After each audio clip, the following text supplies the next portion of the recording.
The problem isn't life, it's your expectations. Although he never considered himself a philosopher, Marcus Aurelius' writings have become one of the most significant ancient Stoic scriptures. His Meditations contain a series of notes to himself based on Stoic ideas, one of which is embracing fate and living conformably to the demands of nature. Instead of wanting things to happen as we wish, we're better off accepting the universe, according to Marcus Aurelius, and developing a flexible attitude towards the outside world while being strict with ourselves. Just like any framework in life, I do think there's just goods and bads to everything because if we just see reality for what it is, we do not have that ambition or that fake it till you make it. Because if you just see reality as reality, there will never be creative people. There will never be people who break out of their shell. Yet most of us want our lives to be pleasant and expect our environment to provide us with what we need to feel content. We want friendly people around us, and we want to achieve our dreams and ambitions, remain youthful, and live without misfortune. And often, we're not content with our bodies and inborn talents, and refuse to accept our flaws. In short, there's a lot of wanting involved with being human, especially nowadays, and very little accepting regarding outside circumstances. Yeah, in financial literacy, you call it needs versus wants. And honestly, I'm on the side of needs, which is why I have less desire than most of materialism promotes nowadays. So if that helps you guys, just think of it in terms of, am I actually going to use it? What is the practicality behind me buying something? And so if I need it, like it's the bare minimum to survive: food, water, shelter. As long as you're grateful to be alive, I mean, that's really all you need. The computer is probably one of the most powerful technologies we have because you can do so much on here that you literally can remove the outside world. So yeah, you don't need friends. Everything can become efficient and optimized on here. And so you just have to find what your resources are and what your direction is in life. But the more we want from the universe, the more we are susceptible to disappointment. And also the issue is the more you want in life, the less satisfied you can be because you will never reach a goal where you're actually fully satisfied. Like this is the 100% complete. I'm at the top of the mountain. Normally it's only like 50% complete and it's like an open-ended unfinished book or unfinished story. You never get to complete anything in a perfectionist society because no human is perfect. There is no such thing as perfection. And so you're just constantly chasing after something that doesn't exist. And that's the reason why Stoicism is the complete opposite mindset. But if you do it in moderation, where yes, I am achieving these things because I push myself to do those things while also grounding myself in reality, that's the sweet spot right there. In all likelihood, despite our efforts, we'll encounter not so nice people, won't achieve our dreams and ambitions, or just partially, will meet with adversity, and we certainly won't escape old age. And if these unavoidable experiences distress us, we become playthings of our environment, emotionally dependent on its whims. Stoicism is right about control what you can control because the external factors in life, the environment around you that shapes you, like even the friends that you hang out with, if you're constantly dragging yourself to go along with them, hang out with them, play video games with them, talk with them, you're wasting valuable time that you could be spending developing yourself internally. But then also, the people are probably going to hate me in the comments. Like, I actually have fun with my friends. I actually enjoy being with my friends. But that's the thing. The reason why people won't escape that or escape their friend groups or escape a toxic environment is because they actually enjoy it and they don't see what's actually the detriment of it. But once you figure out what the detriment is, it's easier to stay by yourself, stay locked in, keep developing yourself to be the person that you want to be in life. In his Meditations, Marcus Aurelius repeatedly encouraged himself to embrace fate, precisely the way it comes, and live well, regardless of the circumstances. This video explores why it's better to accept the universe rather than oppose it and try to change it. By the way, you'll find more Stoic. I don't fully agree with accepting the universe as it is. I think we have way more information than Marcus Aurelius, which is why also these philosophers back in the day, like, come on now, anyone nowadays can learn more philosophy than people in the past. So we should do a better job, right? But it's completely the opposite. Why are we taking from these past philosophers? Wisdom in this book, Stoicism for Inner Peace, which contains my collected works on remaining calm and focused. You'll find a link in the description. 1. Accepting other people. Suppose someone throws an insulting joke at your expense or at the cost of someone you love. How would a Stoic philosopher react? Would he get angry or even use physical violence as a response? Marcus Aurelius urged himself not to make more out of an event than it is. In this case, someone made a joke at your expense. But did the joke itself affect you? That's not possible. A joke can only harm you if you let it. Anger, violence. That's why I agree with Stoicism to a certain extent. There are two sides to this. 50% is how your mindset interprets the words. And then the other 50% is reality, or the words that they're saying to you. And so if you believe the truth hurts, if someone calls you names or someone curses at you, you're a bitch, you're stupid, you're ugly, it'll only affect you if you actually believe those things are true. Sadness. These emotions are of your own making and do not accompany the joke itself.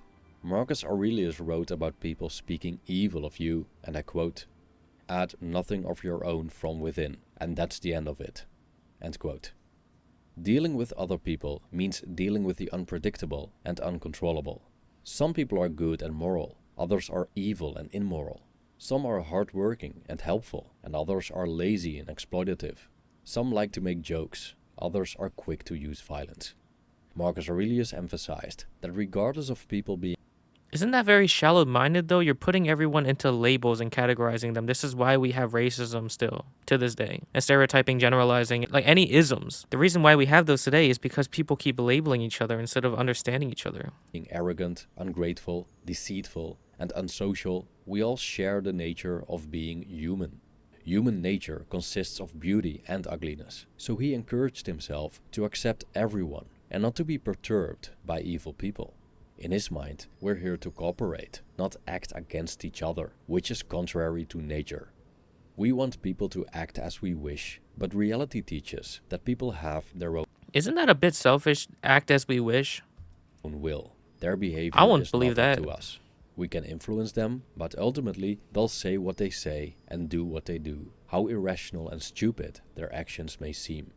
And thus, spending copious amounts of energy on trying to change others is a waste of time and better used in other areas. I quote, The issue with changing others that people don't realize is you need to let them play towards their strengths. Like, not everyone is going to fit the mold that you have experienced in your life. We have strengths in other areas of life. There's something you can do. There's something someone else does better than you. So whenever I hear this, change others, people are looking at the wrong idea. You categorize people and then want to change them because they have that label on them. Nobody's defined by their label. They're defined by their character. They're defined by their core values, by their perspective on life. don't waste the rest of your time here worrying about other people, unless it affects the common good. It will keep you from doing anything useful. You'll be too preoccupied with what so-and-so is doing, and why, and what they're saying, and what they're thinking, and what they're up to, and all the other things that throw you off and keep you from focusing on your own mind. End quote. 2. Accepting transience. The great thinkers of the past, empires and kingdoms, all turned to dust and ashes. Marcus Aurelius compares children to leaves in the wind, which grow in spring, but are then blown away, and the forest then replaces them with new ones. The Stoic emperor was immensely aware of how temporary things are, and how quickly things we now regard as significant turn into ghosts of the past. He mentioned the great emperors and philosophers of old, important, influential people that used to walk the earth but were reduced to dust and ashes many years ago. Like the coming and ceasing of leaves, so come and cease the generations of men. We start as a blob of semen, and we draw our last breath before we know it. Everything is temporary, and we're here just for a fleeting moment, especially if we compare our short lifespans to the existence of our planet, let alone the universe. As Marcus Aurelius put it, That's what makes me question why Gen Z want to think everything is miserable, life is cooked, the job market's cooked, education. Yes, I agree to you guys. I understand and I agree, and I'm also Gen Z. If our lifetime is finite, then why don't we just change our mindset to enjoy the things that we can enjoy? and I quote, "Forget everything else. Keep hold of this alone and remember it. Each of us lives only now, this brief instant. The rest has been lived already, or is impossible to see. The span we live is small, small as the corner of the earth in which we live it, small as even the greatest renown, passed from mouth to mouth by short-lived stick figures, ignorant alike of themselves and those long dead." End quote. For some, the reality of transience may be a source of suffering. Isn't it sad that death takes us back so shortly after we come into existence? Hence, some people desperately cling to life, seek ways to extend it beyond natural proportions, looking for the fountain. Guys, if you make the life that you want to live in your reality, you don't need to extend your life. If anything, I think extending my life would just be eternal torture. As long as you accept yourself and what your purpose is on this planet, then you do not need more chances in life. You do not need more years. Honestly, until you've accepted yourself, you accepted death is going to be inevitable for everyone, you will constantly be fearing something that's out of your control. Of eternal youth. All such attempts to go against nature are in vain, as we're given just a limited amount of time here, of which we generally spend the majority in bodily decay. But there's also a positive side to the transient nature of the universe, which is that because nothing lasts, nothing is worthy of worry. As an example, Marcus Aurelius described the insignificance of reputation. He wrote, "But look at how soon we're all forgotten. The abyss of endless time that swallows it all, the emptiness of all those applauding hands, the people who praise us, how capricious they are, how arbitrary, and the tiny region in which it all takes place, the whole earth a point in space, and most of it uninhabited." End quote. The more we realize how little and short our lives are, the less reason we see to worry about trivialities, and the more we can appreciate the time we have. Moreover, from a Stoic point of view, the shortness of life is also a reason not to waste time. Whatever we want to do, now is the moment. 3. Accepting misfortune. We could wish and pray for misfortune never to occur, but looking at reality, we see that no one escapes the darker sides of existence.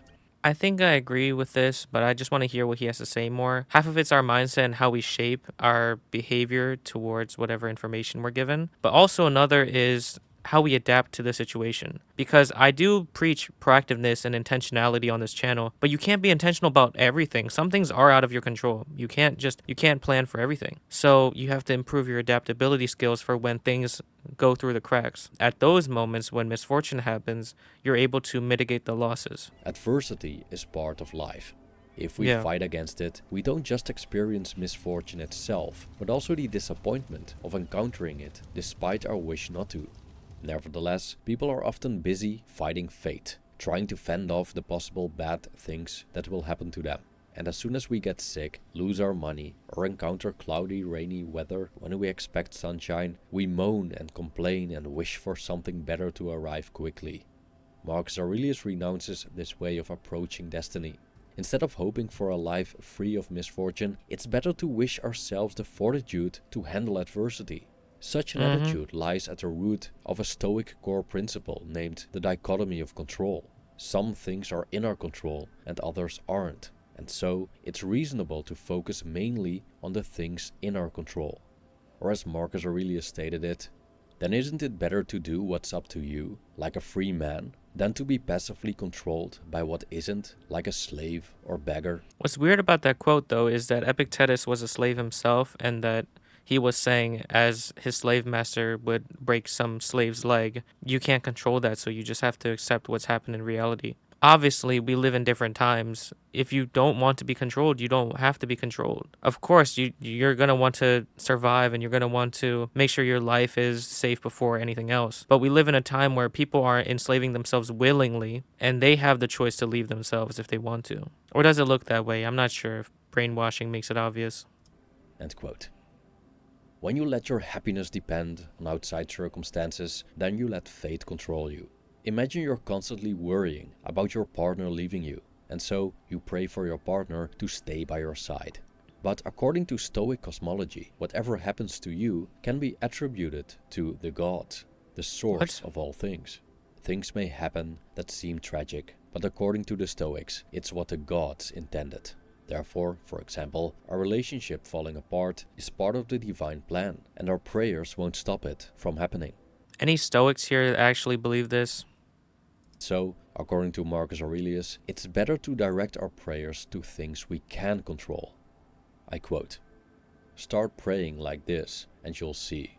Not some way to sleep with her, but a way to stop wanting to. Not some way to get rid of him, but a way to stop trying. Not some way to save my child, but a way to lose your fear. Redirect your prayers like that and watch what happens." End quote. Sometimes fear is a good thing, though. We can't control the actions of a romantic What the partner, fuck? but we can work on ourselves, building mental fortitude for enduring a possible breakup. We can't prevent someone we're attached to from walking out of our lives, but we can develop the power to accept whatever happens, and even wish for things to happen as they happen. If we accept misfortune, even the gods cannot harm us, no matter what they put on the table. 4. Accepting change. Nature's default position is change, as everything is born from it, and nothing in the world is static. Not just the universe around us changes. We also change, just looking at the cells in our bodies that constantly renew themselves until we die. Marcus Aurelius described change as a natural thing that ultimately benefits the whole. We could compare the changes we see around us to our bodies constantly replacing old parts with new ones, which may be unfortunate for the pieces in themselves, but it's good for the body altogether. In the same way, our environment engages in enduring self-maintenance, replacing old with new elements, always seeking the most optimal circumstances. It's the unfolding of nature's plan, and we should accept it, according to Marcus Aurelius, as it leads to the good health of the world and the well-being and prosperity of Zeus himself. As we've explored transience earlier, change is different. Change isn't just the temporary nature of all things, but the entire process of things becoming different. There's never a fixed state in the universe, so the process of change is always at work. Even the most unchanging objects, like a calm landscape or rock steadily resting in the surf, are changing, even though less visibly than, let's say, our lips when talking, or someone's posture when running. Some living creatures come into existence and die within 24 hours, like the mayfly. Others live for more than 10,000 years, like the glass sponge. And many planets survive billions of years.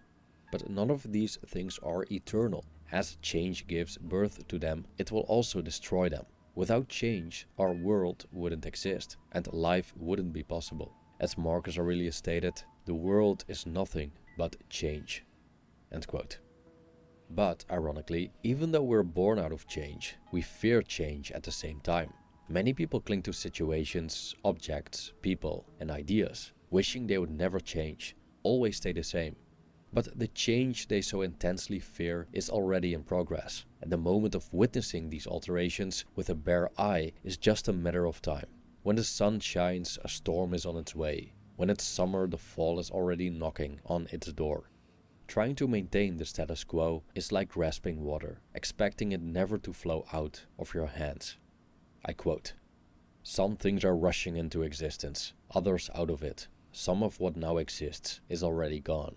Change and flux constantly remake the world, just as the incessant progression of time remakes eternity. We find ourselves in a river. Which of the things around us should we value when none of them can offer a firm foothold? Like an attachment to a sparrow. We glimpse it, and it's gone." End quote. 5. Accepting your nature. Many people have difficulties accepting their natural attributes, like their appearance, physical weaknesses, and even the unavoidable fate of aging and death. But Marcus Aurelius encouraged himself to accept the limits placed on his body and be content with his days. He also told himself to remember the nature of the world, his nature, how he relates to the world, and that he's part of nature and supposed to live in harmony with it. Some people have more athletic bodies, others have greater intellects. There are ways to change ourselves to some extent, but we're ultimately confined to our natural limits. So we can spend our lives focusing on our weaknesses, trying to achieve things we're not naturally inclined to acquire, or we can embrace our strengths and do what we're inherently good at. The Stoics emphasized that a unique feature of human nature is our faculty of reason. Unlike any other sentient being on Earth, humans can think rationally. Our rational faculty enables us to transcend our brute, animalistic nature. So instead of being servants to our passions, we have the power to override them with reason. Marcus Aurelius provides an example of how he used reason to accept the world around him, good and bad, despite his more animalistic nature telling him otherwise. I quote, "People find pleasure in different ways. I find it in keeping my mind clear, in not turning away from people or the things that happen to them, in accepting and welcoming everything I see, in treating each thing as it deserves." End quote. Humans can choose such an attitude thanks to the ability to reason. Our nature allows us to bypass our animalistic urges and follow a wiser path. Instead of blindly following our desires, we can identify these tendencies and comprehend how they can be a source of I honestly think that Stoicism is seeing a lot of these at the physical level, like fate, relationships, the things that we can control, the environments around us, nature. And then even when he was giving examples like running and even change, renewing ourselves, our conscious mind is always resetting every time we sleep and recover. And so this is a very body oriented level of thinking. But I do think that there are ways you can actually scale your mindset so that once you do find yourself disassociating yourself from societal standards or even just appreciating society for what it is, you can do one or the other. But as long as you maintain common ground and understand that there is good and bad to everything in the world, and controlling what you can control is definitely a better mindset than thinking you don't control anything and overwhelming yourself with that information. misery. And instead of being slaves to our desires and aversions, we can see how fighting fate only causes us distress. And so, based on our understanding of how things work, we may conclude that accepting external circumstances, things we cannot change, no matter how unpleasant, is a rational decision. See, that's a key word right there, rational. He was using reason and rational logic, they're all physical level. I mean, Marcus Aurelius is a male philosopher, obviously. It's very shallow still to me. Like, the controlling what you can control is obviously very iconic. Overall message in Stoicism feels so much like common sense. Like, you have to shape yourself, you have to shape your body, the mind. And this is really the foundation, but I wouldn't say to give up into fate or believing that God has their reasons for everything. Trust me, just watch the channel more and I'll get into more of it. Overall, that was an amazing video. I did like hearing about Marcus Aurelius and meditations. I guess like the only part of Stoicism I read was The Art of Life by Epictetus, and Epictetus was the one that kind of paved the way for Marcus Aurelius. To me, I kind of hold more hope for this generation, and if fate is inevitable, well, they believed in gods back then, but if there wasn't any god, then how can I share my influence? How can I allow people to understand my level of thinking so that no one has to really worry about death anymore, but also leave an impact to those around you that you loved, for those that want to change their lives for the better? We can't accept things for what they are if the system is broken itself. And when they say control what you can control, what if you can't control anything? It's not just willpower and changing your mindset. Like, you genuinely cannot control anything, like a North Korean dictatorship with Kim Jong-un. If you can't control shit, then how do you even get into the right headspace to change your mindset? You can't change your mindset, you can't change your environment, and so your whole existence on this planet is at the fate of other people. In 2026, in modern society, we have the ability to freely think on our own, and yet we let our thinking be controlled by the news, be controlled by these political ideologies. Like, we can't just freely think on our own and be people that have evolved over centuries. And so, enough yapping. I'll put the original video in the description below. Thank you all for watching. I'll see you on the next one. Peace. If you want a place to reflect, ask questions, share ideas, or talk with people who are trying to live their life intentionally, you can join my Discord server in the description below.